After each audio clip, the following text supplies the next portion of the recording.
ശ്രീ കരമന അജിത്ത് കൂടി ചേരുകയാണ്. ശ്രീ കരമന അജിത്ത്, എന്തായാലും ഈ തിരുവനന്തപുരം കോർപ്പറേഷൻ ഇപ്പോൾ BJPയുടെ കയ്യിലായി കഴിഞ്ഞു.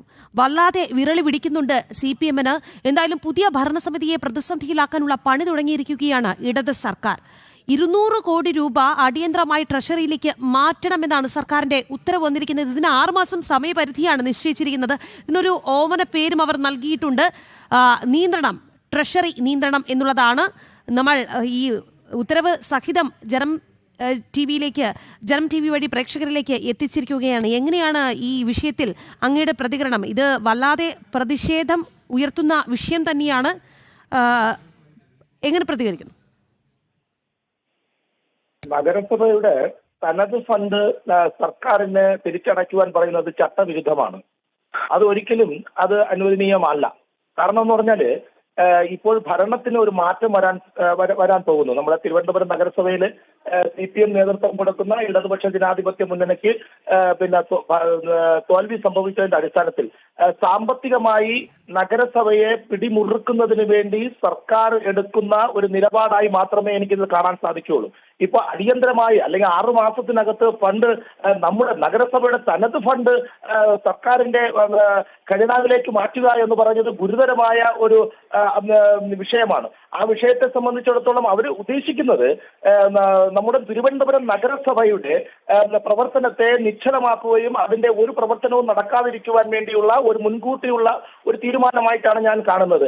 ഇത് ശക്തിയായി നമ്മുടെ പുതിയ വരുന്ന ഭരണസമിതി ശക്തമായി തന്നെ അതിനെ എതിർക്കും. ഒരു കാരണവശാലും നഗരസഭയുടെ നമ്മളൊക്കെ പാവം തദ്ദേശ സ്വയംഭരണ സ്ഥാപനം എന്ന് പറയുമ്പോൾ നിങ്ങൾക്കറിയാമല്ലോ, നമ്മളെ തനത് ഫണ്ടെന്ന് പറഞ്ഞത് നികുതി പിരിച്ചൊക്കെ കിട്ടുന്ന പണമാണ്. ആ പണത്തിൽ കൈവയ്ക്കുക എന്ന് പറയുന്ന ഒന്നാമത് സർക്കാർ അനുവദിക്കപ്പെടേണ്ട പണങ്ങൾ യഥാവിധി നഗരസഭകളിൽ കൊടുക്കുന്നില്ല. അതുകൊണ്ട് നമ്മുടെ പല പദ്ധതികളും മുടക്കം വരുന്നുണ്ട്.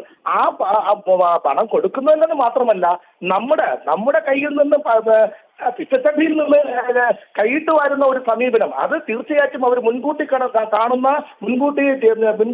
നഗരസഭയെ പ്രതിസന്ധിയിലാക്കുവാൻ വേണ്ടിയുള്ള അവരുടെ കയ്യിൽ നിന്നും ഭരണം പോയതിന്റെ അടിസ്ഥാനത്തിൽ ഒരു വികസന പ്രവർത്തനം നടക്കാൻ പാടില്ല, ഒരു പ്രോജക്റ്റുകളും പുതിയത് കൊണ്ടുവരാൻ പാടില്ല, അതിന് പണം ഉണ്ടാകാൻ പാടില്ല. അതിന്റെ ഒരു അടിസ്ഥാനത്തിലാണ് ഇത്തരത്തിലൊരു നീക്കം എന്നാണ് നിങ്ങൾ മനസ്സിലാക്കുന്നത്. തീർച്ചയായിട്ടും അതിനെ ശക്തമായി നമ്മൾ എതിർക്കുന്നുണ്ട്. ശക്തമായ പ്രതിഷേധ പരിപാടിയുമായി മുന്നോട്ട് പോകുമല്ലേ? തീർച്ചയായിട്ടും വേണമല്ലോ. നമ്മുടെ നഗരസഭയുടെ തനത് ഫണ്ടിൽ നിന്നും ആ പണത്തിനെ സർക്കാരിന്റെ ഖജനാവിലേക്ക് അടയ്ക്കുക എന്ന് പറയുമ്പോൾ അത് എന്തിന്റെ ഉദ്ദേശത്തിലാണ്, എന്തിന്റെ മാനദണ്ഡമാണ്? ഇവിടെ ഏത് മാനദണ്ഡമാണ് ഉണ്ടാകേണ്ടത്? ഏത് മാനദണ്ഡത്തിന്റെ അടിസ്ഥാനത്തിൽ? ഇപ്പോൾ പ്രളയം വന്നു, ഞങ്ങളടുത്ത് തനത് ഫണ്ടിൽ നിന്നും 1 കോടി രൂപ ആവശ്യപ്പെട്ടു. ശരി, അത് സ്വാഭാവികമായിട്ടും നമുക്ക് കൊടുക്കുവാൻ നമ്മുടെ മാനുഷിക പരിഗണനയാണ്. സർക്കാരിന്റെ പ്രതിസന്ധി ഘട്ടങ്ങളിൽ സാമ്പത്തികമായി മുന്നോട്ട് നിൽക്കുന്ന തദ്ദേശ സ്വയംഭരണ, നിങ്ങൾക്കറിയാമല്ലോ, തിരുവനന്തപുരം നഗരസഭ എന്ന് പറയുന്നത് കേരളത്തെ സംബന്ധിച്ചിടത്തോളം ഏറ്റവും വലിയ നഗരസഭയാണ്. ഏറ്റവും കൂടുതൽ സാമ്പത്തികമായി കൈകാര്യം ചെയ്യുന്ന ഒരു നഗരസഭയാണ്. ആ നഗരസഭയെ സംബന്ധിച്ചിടത്തോളം ആ നഗരസഭയിൽ ഏറ്റവും കൂടുതൽ വികസന സാധ്യതകളുള്ള ഒരു നഗരസഭയാണ്. ആ വികസന സാധ്യതകൾ നടപ്പിലാക്കണമെങ്കിൽ അത് തീർച്ചയായിട്ടും നഗരസഭയുടെ ഫണ്ട് ആവശ്യമായിട്ടുണ്ട്. ഇവിടെ സംസ്ഥാന ഗവൺമെന്റ് കൊടുത്തിട്ടുള്ള ഫണ്ടോ, ആ ഫണ്ടിന് അങ്ങോട്ട് അയക്കണം, 6 മാസത്തിനകത്ത് തിരിച്ചടയ്ക്കണം. അത് നിങ്ങൾ നൽകിയിട്ടുള്ള പ്രോജക്റ്റുകൾ നടപ്പിലാക്കാൻ സാധിക്കാത്തതിന്റെ അടിസ്ഥാനത്തിൽ ആ പണം തിരിച്ചെടുക്കുന്നു എന്ന് പറയുമ്പോൾ നമുക്കൊരു ഔചിത്യമുണ്ട്. പക്ഷെ അതല്ല, ഇവിടെ നമ്മൾ തെണ്ടിപ്പിടിച്ച് അത് ഓരോ നഗരസഭയിലെയും ഓരോ ജീവനക്കാരും അവിടുത്തെ ഭരണസമിതി അംഗങ്ങളും എല്ലാം കൂടെ ചേർന്ന് എടുത്തിട്ടുള്ള നമ്മൾ ഉണ്ടാക്കി വെച്ചിട്ടുള്ള തനത് ഫണ്ട്, ആ ഫണ്ടിൽ നിന്നും കൈയിട്ട് വാരുക എന്ന് പറയുമ്പോൾ ആ ഫണ്ടിനെ തിരിച്ച് സർക്കാർ ഖജനാവിലേക്ക് അടയ്ക്കുക എന്ന് പറഞ്ഞ് എന്ത് തോന്നിയവാസമാണ് കാണിക്കുന്നത്? കാരണം ഇവിടുത്തെ ജനങ്ങളെ ബുദ്ധിമുട്ടിക്കുക. ഇവിടെ ഭരണമാറ്റം ഉണ്ടാകുമ്പോൾ ഈ BJPയുടെ നേതൃത്വത്തിലുള്ള ഭരണസമിതിക്ക് ഒരു പ്രോജക്റ്റുകളും കൊണ്ടുവരാൻ പറ്റാത്ത പ്രതിസന്ധിയിലേക്ക് കൊണ്ടെത്തിക്കുക എന്നുള്ളതിന് മുൻകൂട്ടി കാണുന്ന ഒരു തീരുമാനമായിട്ടാണ് ഞങ്ങളിതിനെ കാണുന്നത്. തീർച്ചയായും വളരെയധികം നന്ദി ശ്രീ കരമന അജിത്ത്, ഈ വിഷയത്തിൽ ഞങ്ങളോട് പ്രതികരിച്ചതിന്. തിരുവനന്തപുരം കോർപ്പറേഷനിലെ പുതിയ ഭരണസമിതിയെ പ്രതിസന്ധിയിലാക്കാനുള്ള പണി നടത്തുകയാണ് ഇടത് സർക്കാർ എന്നുള്ളതാണ്.